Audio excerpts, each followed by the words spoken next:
Money doesn't just come from one place. It drips, trickles, flows, and floods into our lives in different ways. Welcome to Drip, Trickle, Flow, and Flood, a podcast that explores the power of multiple income streams, whether you're an employee, a freelancer, an entrepreneur, a creative, or an investor. We break down how money enters your life and what to do with it once it's yours. So welcome back, everybody. Hey, Tony. Hey, Melissa. How are you doing today? Good. How's your day going? It's going well. Just going through my normal things, which is not necessarily normal things. I'm doing a lot of leasing right now. A lot of my leases come up in the spring. So I've been seeing who wants to renew. So far, everybody. So that actually makes my life pretty easy. Perfect. Yeah. So that's, I don't know if it's fun, the word is, but updating leases, dates, and money and things. So that's been one of my projects for today. And every day I'm working on kind of a variety of different things. Very cool. Today's episode is going to be a fun one because we are talking about the people you surround yourself with and how that impacts your mindset and your opportunities and your financial growth. So everyone has probably heard the saying, you're the average of the 5 people you spend the most time with. So this is not about wealth or money necessarily. It's really about richness. And so when we use the term richness, this is not about we need to have a bunch of billionaire friends with yachts. That is not a requirement in order to meet the drip, trickle, flow, flood framework at all. I don't have any rich billionaire friends with yachts. Do you, Tony? I don't. Okay. So we're good But here. if anybody is looking for another friend that has a giant yacht, I'd be open to a little courting session on your yacht. Okay. We're open. Yeah. Reach out, hit us up.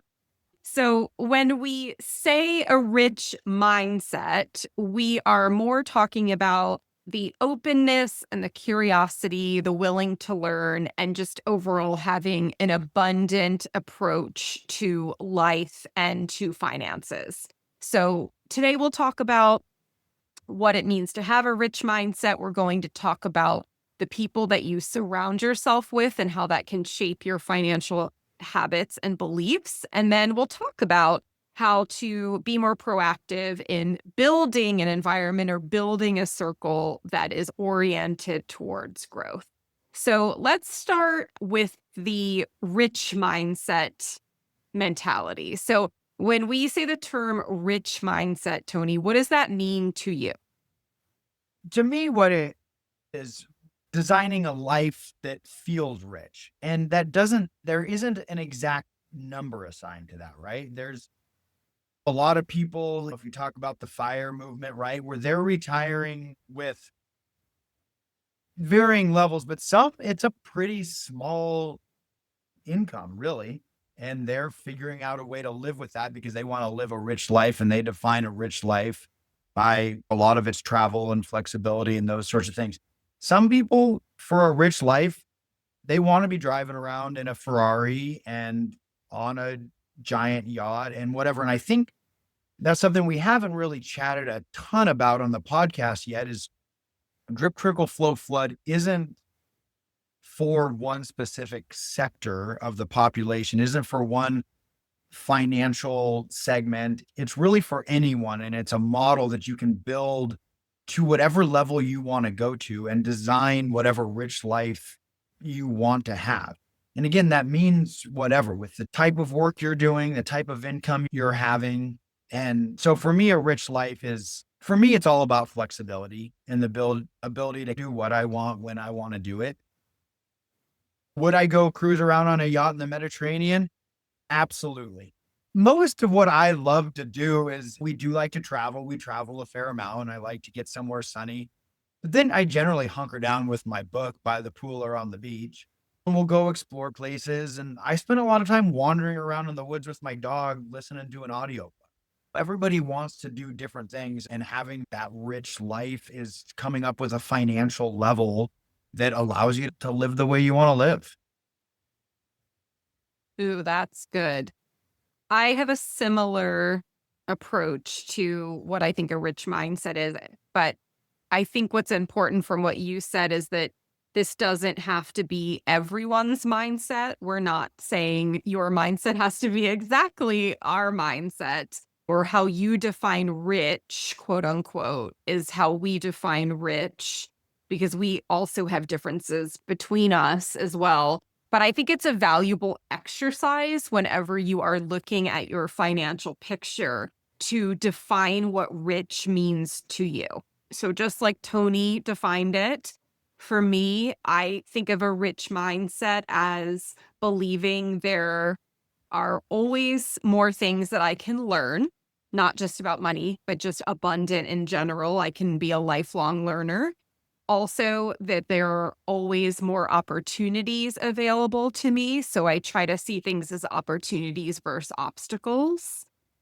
Also, I think about generosity. The generosity to me is very rich. So, not just with money, but with time and ideas and connections, which is a big piece of why we're doing this podcast, because we are trying to have these open conversations in public and also share whatever wisdom we have with all of you.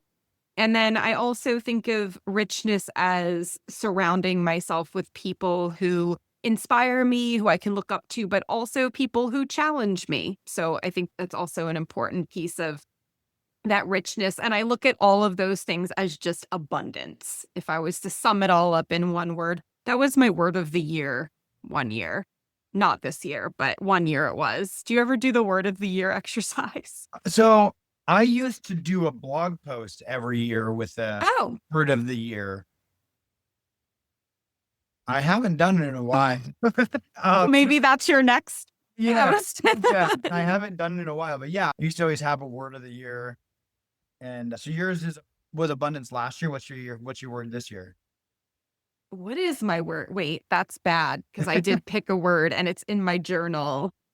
Oh, flexibility Oh, that's a is my word this year, because I felt that I constructed, unfortunately, my drip, trickle, flow, flood last year in a way that did not offer me much flexibility. I felt that when we're talking about richness, this is actually the perfect conversation for this, because it doesn't matter to me what the figure is, like the actual currency coming in the door, if I don't have flexibility of time. And to me, richness also factors in a lot of time and flexibility pieces. So I well, would take less money for more flexibility, if that makes sense. yeah, I agree with that also. And I'm glad that flexibility is your word. That way, when we're doing this podcast and I go off on some tangent, you're going to be flexible with me. Yes.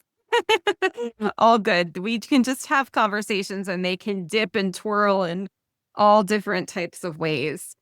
So let's talk a little bit about how our circle shapes how we think about money. And I think this was a big thing for me. I know we brought this up, I believe, in our very first episode, where you talked about like your closest friend and how he is all about fun money. And we can talk about that again as well. But I know for me, this was a big thing early on in my life and even in my career, where I realized I was surrounded by a lot of people who would complain about money. And their complaints were often just in that sort of a victim mindset, if that makes sense. So I just noticed a lot of those conversations happening around me, where it was like, I'm never making enough, or I haven't had a raise in a long time, or, oh, I would love to start a business, but I can't. And it just felt very much like they weren't in control of their circumstances, or thought that they weren't, and that there was nothing they could do about it. And so what I found is that kind of thinking was really contagious. And I find that period, not just around money, but when you have a lot of folks in your ear, in your world that are complaining, that becomes contagious. And this happened to me again when I was pursuing screenwriting. And I caught it early, thank goodness. But when I was first pursuing screenwriting, I cannot tell you how many conversations I had with other writers or just people in the industry who were, I was always say they were so despondent. So it was always like, I'm not going to make anything. It's so hard. This industry is so tough. And there's truth to some of that, right? Yes, it's hard. Yes, it's tough. Yes, there are ups and downs. But I found that just constantly having that conversation around me was yanking down my mindset. And I was not thinking, I did not have a very rich mindset. And then nothing was working. And so when I took a step back and I cleansed myself of those conversations, and that was in some cases, groups I was a part of, people I was hanging out with, it was also like media I was consuming. So I was listening to like podcasts or reading articles from people who were saying how hard it was. I even had a mentor at the time that I would go and pay to meet with who would tell me it's so hard. That was her mentorship. It's so hard. And so once I removed all of that from my life and then really got intentional about the circle that I built around me, it totally changed. And then I was able to find success. So I'm curious what your thoughts are, just your story around this and who you're surrounding yourself with, if it affects you or not, anything you want to share. Yeah. The first thing that came to my mind when you were talking there is I'm a firm believer that you don't let life happen to you. You have to happen to life. And I've been around a lot of people, and I probably still am over the years where you have these people that nothing's ever their fault, that life's just happening to them and they're going through it and it is what it is. And I've just always gone the other direction. And this got me in a lot of trouble growing up because I was saying, this is how I'm going to do things. And the teacher was like, no, you're not. And you can go sit in the hallway.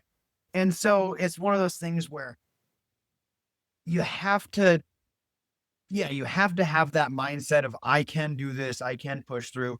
I think a lot of the people that I'm around now are they're hard workers, which I think is a big piece of this is you can if you're a hard worker and you're consistent and you're doing those things, that does work through a lot of it. I had someone in my business who was actually a partner for a while that life was always happening to them. Nothing was ever their fault. It was always an excuse, always had something else. And it is draining. I hear what you're saying. And I would just want to scream at them that take some ownership over what's happening around you.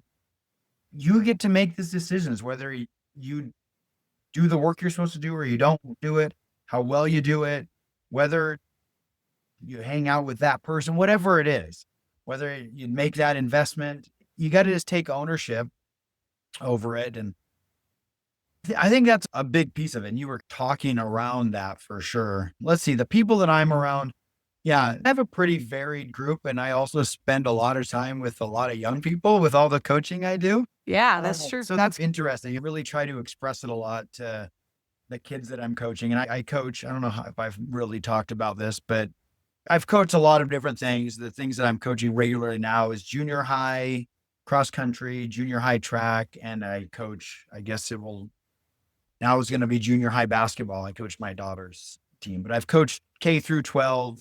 And so I try to express that to them a lot in whatever sport they're doing. Running's a great way that it's a lot of time it's just effort.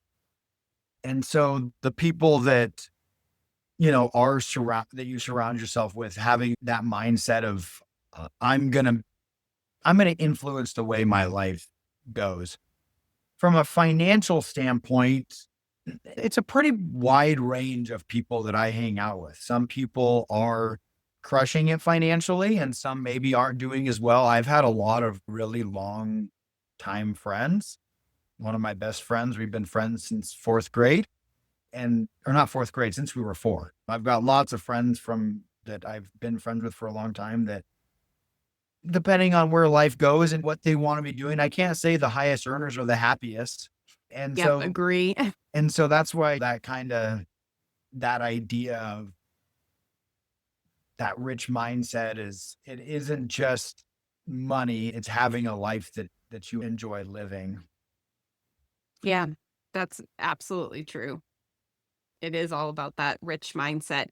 And I think oftentimes when I talk to people about this, they'll say, "Oh, I didn't realize it before," right? Like I didn't realize this was happening, that I was taking in this negativity or just something that was completely opposite of how they define a rich mindset.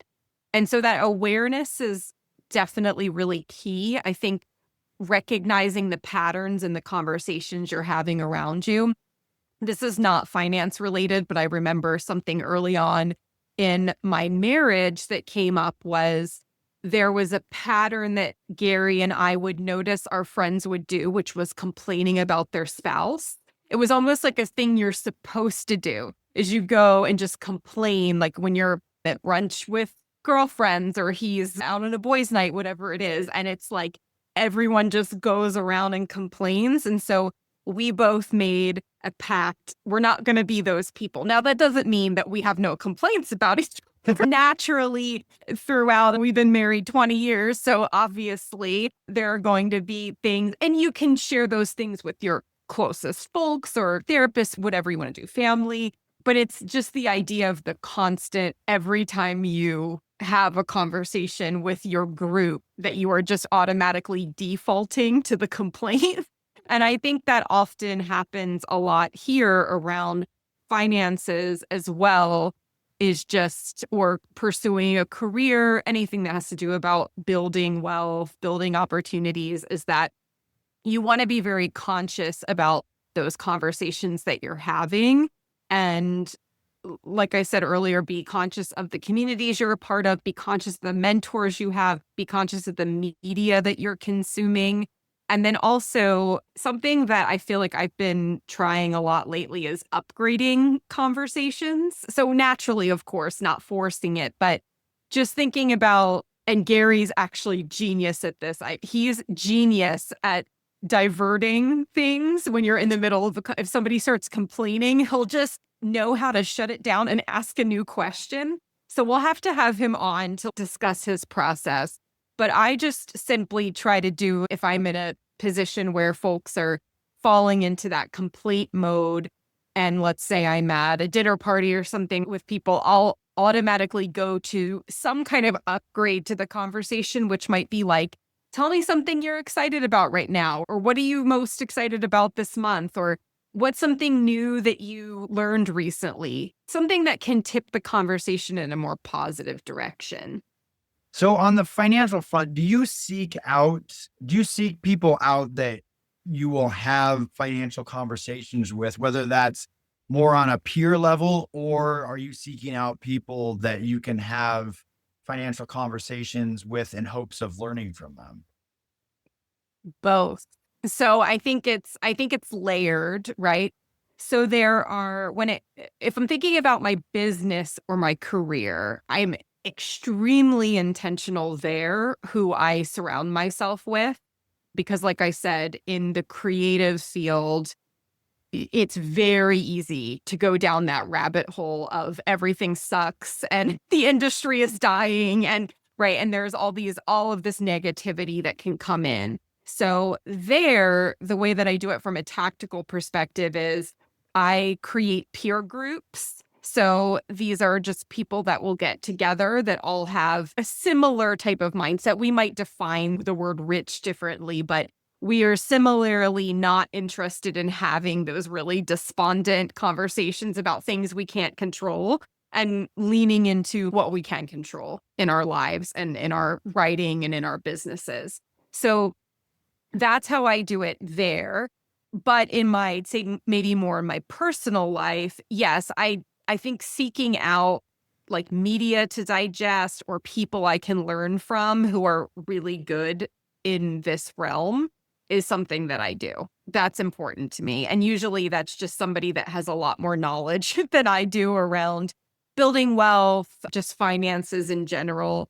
And that plays out. I'll give it a tactical example again.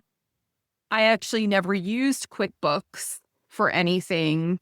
I was using a totally different, very janky software that I do not recommend. And so this year I I've been teaching myself QuickBooks just because I want to learn, even if I have a bookkeeper. I just think it's good to learn that skill. And then also Gary and I did what is it? It's like the certification. It's where you Oh, I get like didn't. Yeah, I didn't know you had done it too. I knew Gary did it. yeah, and I didn't do the QuickBooks one. I did the account. There's like a bookkeeper one, and then you can do a QuickBooks specific one. I did not do the QuickBooks specific one yet. I have that on my goal list. Gary did both. Of course he did. He's very into it. But just so things like that are like easy ways that I can financially empower myself by choosing what I consume. Does that answer your question? Yeah. Yeah. I like that. I think that people need to understand that there is so much opportunity out there to learn. Obviously, there's books, there's podcasts, there's tons of sources like that. But my financial advisor is a good resource. And I'll go down Yes. and sit down with her. I have a good friend that we actually bumped into each other at a grocery store. We knew each other a little bit from a networking group we had been a part of. I knew his brother better than him, and we had played basketball together a little bit. And he goes, "Hey, I'm looking for someone that I could just get together with regularly, and we can just talk about real estate and some other stuff and blah, blah, blah." And I go, "All right, that sounds good. I'd do that." And he goes, "Oh, all right, cool." And we've become super good friends. We invest together now. We own some real estate together. And Anthony's his name. He'd be a great person to have on the podcast.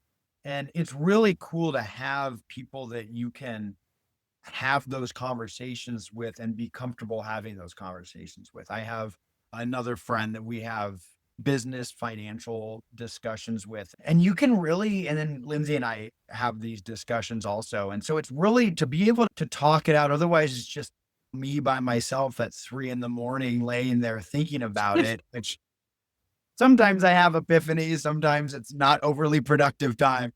And having those people in your lives that you can talk to, and there's people that you can hire. There's people that you can hire, like my financial advisor. I've technically hired her, but she only makes money based off what I invest with her. Realtors, bankers. And I think we're going to have some of these types of people on the show to have these discussions, and we can ask them the questions we're interested in, but just everybody should know that they can go have those discussions.